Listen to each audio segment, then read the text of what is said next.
Est-ce que l'aéronautique a remplacé la sidérurgie? Mais vous pouvez me répondre, est-ce que la sidérurgie, c'est fini? L'ancienne, oui. Là, aujourd'hui, c'est la sidérurgie du futur. Là, c'est important. Regardons un petit peu la part de l'industrie en Allemagne, c'est 23%. Elle existe.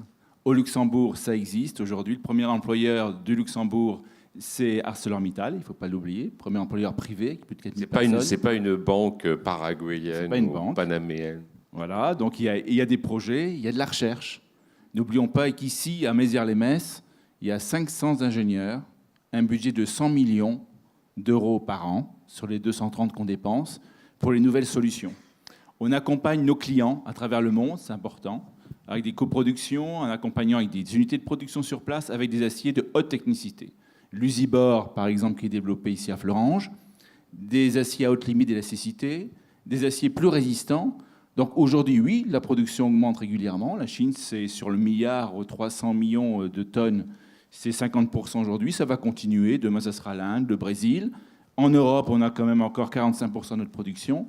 Et je peux vous dire qu'au bilan du troisième trimestre 2015, les usines les plus rentables sont celles d'Udelange, ce sont surtout de Fleuranges. C'est également l'usine de Esch-Belval et c'est l'usine de Differdange, où nous produisons des aciers pour les États-Unis et tout le monde, et notamment la Freedom Tower est en acier aujourd'hui. Donc oui, la sidérurgie d'hier est morte. Vive la sidérurgie de demain, une sidérurgie innovante qui embauchera et qui fera appel à des talents nouveaux.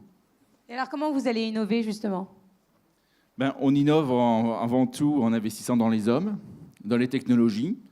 Donc on a pris part, il n'y a pas deux mondes, il n'y a pas le monde de la sidérurgie, de l'entreprise, des matériaux primaires, des mines, de l'acier, et d'autres technologies modernes comme le numérique, la silver economy, qui se développe grandement aujourd'hui. On arrive aujourd'hui à apprivoiser toutes ces nouvelles technologies pour être dedans, pour prendre des talents, pour s'inscrire dans la modernité, c'est important. Et on peut dire qu'aujourd'hui, avec les matériaux, la robotique aujourd'hui, la COP21, le développement durable, ça fait partie des enjeux de demain de la sidérurgie. Et les enjeux, on le fait avec nos clients, avec l'automobile, où l'empreinte carbone, on va la diminuer de 25% en l'espace de 5 ans.